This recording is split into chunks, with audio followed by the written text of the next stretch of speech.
എല്ലാ വിദ്യാർത്ഥികൾക്കും പുതിയൊരു വീഡിയോയിലേക്ക് സ്വാഗതം. ഈ വർഷത്തെ കണ്ണൂർ യൂണിവേഴ്സിറ്റി ഡിഗ്രി കോഴ്സുകളിലേക്കും അതുപോലെ PG കോഴ്സുകളിലേക്കുമുള്ള അപേക്ഷകൾ നാളെ മുതൽ ആരംഭിക്കും. അതായത് മെയ് 30-ാം തീയതി മുതൽ ആരംഭിക്കും. നിലവിൽ ഈ ഒരു അപേക്ഷ സമർപ്പിക്കേണ്ട അവസാന തീയതി പറഞ്ഞിട്ടില്ല. അതുകൊണ്ട് തന്നെ വിദ്യാർത്ഥികൾക്ക് നാളെ മുതൽ ഈ ഒരു കണ്ണൂർ യൂണിവേഴ്സിറ്റി ഡിഗ്രി PG കോഴ്സുകളിലേക്കുള്ള പ്രവേശനത്തിനായിട്ടുള്ള അപേക്ഷകൾ സമർപ്പിക്കാവുന്നതാണ്. കണ്ണൂർ യൂണിവേഴ്സിറ്റി വെബ്സൈറ്റ് ആയിട്ടുള്ള www.kannuruniversity.ac.in എന്നുള്ള വെബ്സൈറ്റ് വഴിയാണ് വിദ്യാർത്ഥികൾ അപേക്ഷ സമർപ്പിക്കേണ്ടത്.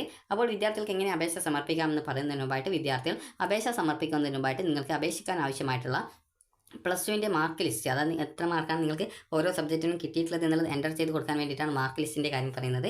അതുപോലെ തന്നെ അല്ലാതെ അപ്ലോഡ് ചെയ്യാനല്ല. അതുപോലെ തന്നെ നിങ്ങൾക്ക് വല്ല റിസർവേഷൻ ഉണ്ടെങ്കിൽ ആ റിസർവേഷൻ ഡോക്യുമെൻറ്റ്, അതുപോലെ ബോണസ് പോയിൻറ്റോ മറ്റോ ഉണ്ടെങ്കിൽ അത് NCC, SPC, അതുപോലെ സ്കൗട്ട് ആൻഡ് ഗൈഡ്സ്, ഇതുപോലെ വിവിധ ഇനങ്ങൾക്ക് ഈ ഒരു ബോണസ് പോയിന്റ്സ് ഉണ്ട്. അപ്പോൾ അങ്ങനെ എന്തെങ്കിലും ഉണ്ടെങ്കിൽ അത്, അതുപോലെ ടൈ ബ്രേക്ക് സർട്ടിഫിക്കറ്റ് എന്തെങ്കിലും ഉണ്ടെങ്കിൽ അങ്ങനെയുള്ള സർട്ടിഫിക്കറ്റുകൾ, അതുപോലെ തന്നെ നിങ്ങളുടെ കാസ്റ്റ് സർട്ടിഫിക്കറ്റ്, അതുപോലെ തന്നെ ഈ ഒരു SC/ST വിദ്യാർത്ഥികളാണെങ്കിൽ കമ്മ്യൂണിറ്റി സർട്ടിഫിക്കറ്റ്, അതുപോലെ തന്നെ നിങ്ങൾ SC/BC വിഭാഗത്തിലുള്ള വിദ്യാർത്ഥികളാണെങ്കിൽ നോൺ ക്രിമിനൽ സർട്ടിഫിക്കറ്റ്, അതുപോലെ ഫീസ് ആനുകൂല്യമുണ്ടെങ്കിൽ ഇൻകം സർട്ടിഫിക്കറ്റ്, ഇതുപോലെ വിവിധ റിസർവേഷൻ സർട്ടിഫിക്കറ്റുകളും അതുപോലെ തന്നെ ആവശ്യമായിട്ടുള്ള വിവിധ സർട്ടിഫിക്കറ്റുകളും കൃത്യമായിട്ട് നിങ്ങൾ അപേക്ഷ സമർപ്പിക്കുന്നതിന് മുമ്പായിട്ട് തന്നെ നിങ്ങൾ തയ്യാറാക്കി വെക്കേണ്ടതാണ്. കാരണം ഒരു തവണ അപേക്ഷ സമർപ്പിച്ച് കഴിഞ്ഞാൽ പിന്നീട് അത് നിങ്ങൾക്ക് എഡിറ്റ് ചെയ്യാനുള്ള സൗകര്യം ഉണ്ടായിരിക്കുന്നതല്ല. അതായത് എഡിറ്റ് ചെയ്ത് പുതിയ ആ ഒരു ഡോക്യുമെൻറ്റുകൾ അപ്ലോഡ് ചെയ്ത് കൊടുക്കാനായിട്ട് വീണ്ടും സൗകര്യം കിട്ടുന്നതായിരിക്കില്ല.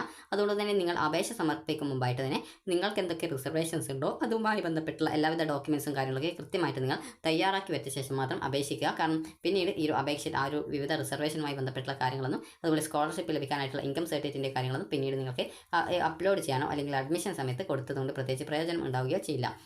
അതുകൊണ്ട് തന്നെ ആവശ്യമുള്ള എല്ലാവിധ ഡോക്യുമെൻറ്റ്സും ആദ്യം തന്നെ തയ്യാറാക്കി വെക്കുക. ഇനി വിദ്യാർത്ഥികൾ ശ്രദ്ധിക്കേണ്ടത് ഈ ഒരു കണ്ണൂർ യൂണിവേഴ്സിറ്റിയിൽ ഏതൊക്കെ കോഴ്സുകളാണ് ഉള്ളത് എന്നുള്ളതാണ്. അപ്പോൾ കണ്ണൂർ യൂണിവേഴ്സിറ്റി കീഴിൽ വിവിധ കോളേജുകളിലായിട്ട് വിവിധ കോഴ്സുകൾ നടത്തുന്നുണ്ട്. അതായത് ഈ ഒരു BA economics, BA political, BA history, അതുപോലെ BA ഇംഗ്ലീഷ്, BA മലയാളം, അതുപോലെ തന്നെ ഈ ഒരു BBA, BCA, അതുപോലെ തന്നെ BA, അതുപോലെ തന്നെ BCom, ഇതുപോലെ വിവിധ കോഴ്സുകളുണ്ട്. അതുപോലെ തന്നെ ഈ ഒരു PG കോഴ്സുകൾ ആണെങ്കിൽ തന്നെ ഏകദേശം വിവിധ തരത്തിലുള്ള കോഴ്സുകൾ ഈ ഒരു കണ്ണൂർ യൂണിവേഴ്സിറ്റിക്ക് കീഴിലുണ്ട്. PG എന്ന് പറയുമ്പോൾ MCom, അതുപോലെ MA economics, MA development economics, അതുപോലെ തന്നെ MA ഹിസ്റ്ററി, അതുപോലെ വിവിധ പ്രോഗ്രാമുകൾ ഈ ഒരു കണ്ണൂർ യൂണിവേഴ്സിറ്റി കീഴിലുണ്ട്. അതുപോലെ തന്നെ ഈ ഒരു ഏവിയേഷൻ കോഴ്സുകളും ഒക്കെ കണ്ണൂർ യൂണിവേഴ്സിറ്റിയിലുള്ള വിവിധ കോളേജുകളിലായിട്ട് നടക്കുന്നുണ്ട്.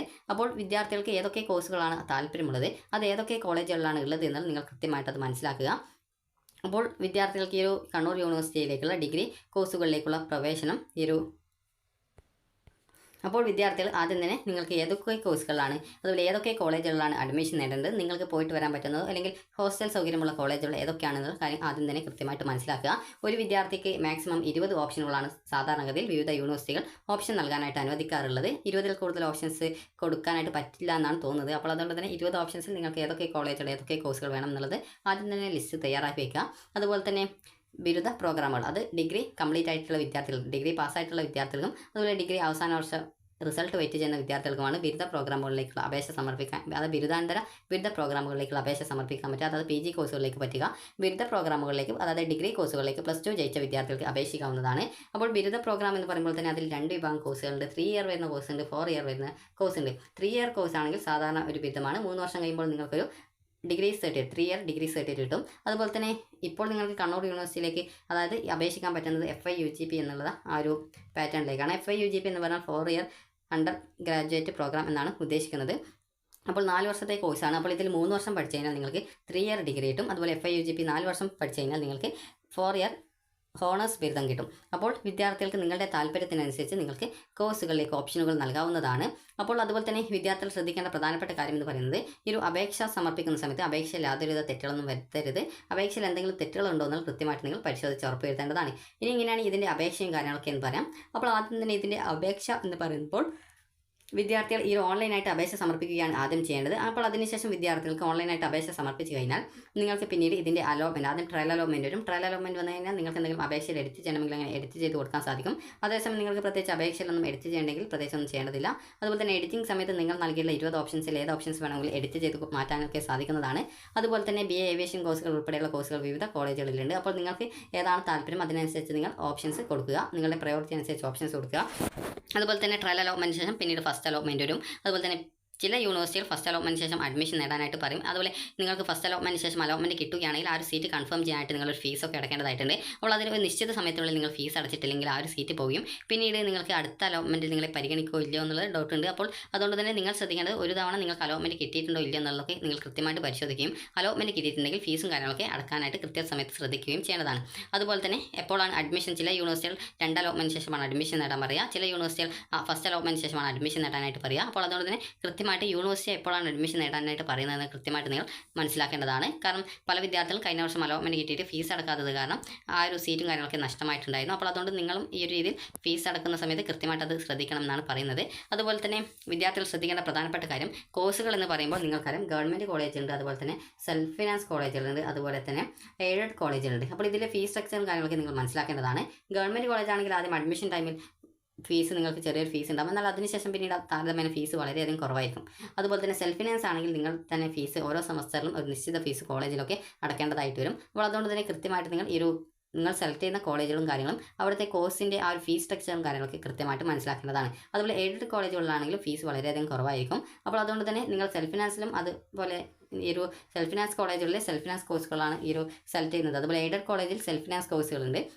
അപ്പോൾ അങ്ങനെ സെൽഫ് ഫിനാൻസ് വിഭാഗത്തിൽ വരുന്ന കോഴ്സുകളും കാര്യങ്ങളും സെലക്ട് ചെയ്യുന്ന സമയത്ത് ശ്രദ്ധിക്കേണ്ടത് അതിനനുസരിച്ച് ഫീസ് ഉണ്ടാവും. സെമസ്റ്റർ വൈസ് ആയിട്ടായിരിക്കും ഫീസ് ഉണ്ടാവും. സെമസ്റ്റർ വൈസ് എന്ന് പറയുമ്പോൾ സാധാരണ ഒരു വർഷം രീതിയിൽ കോഴ്സ് നടത്തുന്ന കോളേജുകളിൽ വർഷത്തിലാണ് ഫീസ് വരിക. എന്നാൽ ഈ ഒരു സെമസ്റ്റർ ടൈപ്പിലാകുമ്പോൾ ആ ഒരു സെമസ്റ്ററിൽ ഫീസ് വരും. അപ്പോൾ ഇപ്പോൾ ഒരു ഉദാഹരണം പറയുകയാണെങ്കിൽ BCA കോഴ്സൊക്കെ ആണെങ്കിൽ ചിലപ്പോൾ അതായത് ഏകദേശം 15,000 25,000 ഒക്കെയാണ് ഓരോ സെമസ്റ്ററിലും ഫീസൊക്കെ വരിക. അപ്പോൾ BCom ഒക്കെ ആണെങ്കിൽ കുറവായിരിക്കും, BA ഒക്കെ ആണെങ്കിലും വളരെയധികം കുറവായിരിക്കും, ഈ ഫീസിനേക്കാൾ കുറവായിരിക്കും. അപ്പോൾ നിങ്ങൾക്ക് ഓരോ സെമസ്റ്റർ ടൈമിലായിരിക്കും പരീക്ഷ. സെമസ്റ്റർ എന്ന് പറഞ്ഞാൽ ഓരോ 6 മാസം കൂടുമ്പോൾ നടത്തുന്ന പരീക്ഷയാണ്. അപ്പോൾ അതിനുശേഷം അതായത് ഈ ഒരു FIUGP കോഴ്സ് ആണെങ്കിൽ അതിൽ ഏകദേശം 8 സെമസ്റ്ററാണ് ഉണ്ടാവുക. അതായത് ടോട്ടൽ 4 വർഷമാണ്. 4 വർഷം 6 മാസം കൂടുമ്പോൾ പരീക്ഷ ഉണ്ടാകുമ്പോൾ അത് 8 സെമസ്റ്ററിലാണ് പരീക്ഷ ഉണ്ടാവുക. അപ്പോൾ അതിനനുസരിച്ച് നിങ്ങൾ ഫീസും നിങ്ങൾക്ക് ചിലവാകുന്നതായിരിക്കും. അപ്പോൾ അതുകൊണ്ട് തന്നെ വിദ്യാർത്ഥികൾ ശ്രദ്ധിക്കേണ്ടത് നിങ്ങൾ സെലക്ട് ചെയ്യുന്ന കോളേജ് കോഴ്സ്, അതുപോലെ കോഴ്സ് സെൽഫ് ഫിനാൻസ് കോഴ്സ് ആണോ എന്നുള്ളതൊക്കെ കൃത്യമായിട്ട് നിങ്ങൾ മനസ്സിലാക്കുക. ഇനി എങ്ങനെയാണ് ഇതിൻ്റെ അപേക്ഷ സമർപ്പിക്കേണ്ടതെന്ന് പറയാം.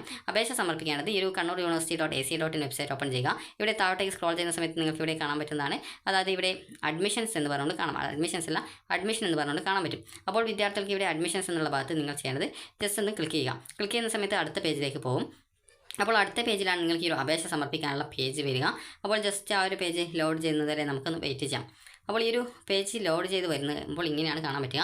അപ്പോൾ ഇവിടെ നിലവിൽ ഈ ഒരു PGയുടെയും അതുപോലെ തന്നെ ഈ ഒരു ഡിഗ്രിയുടെയും ആ ഒരു പ്രവേശന നടപടികൾ ആരംഭിച്ചിട്ടില്ല. അതുകൊണ്ട് പ്രത്യേകിച്ച് അതിൻ്റെ ലിങ്കുകളും കാര്യങ്ങളും നിലവിൽ വെബ്സൈറ്റിൽ വന്നിട്ടില്ല.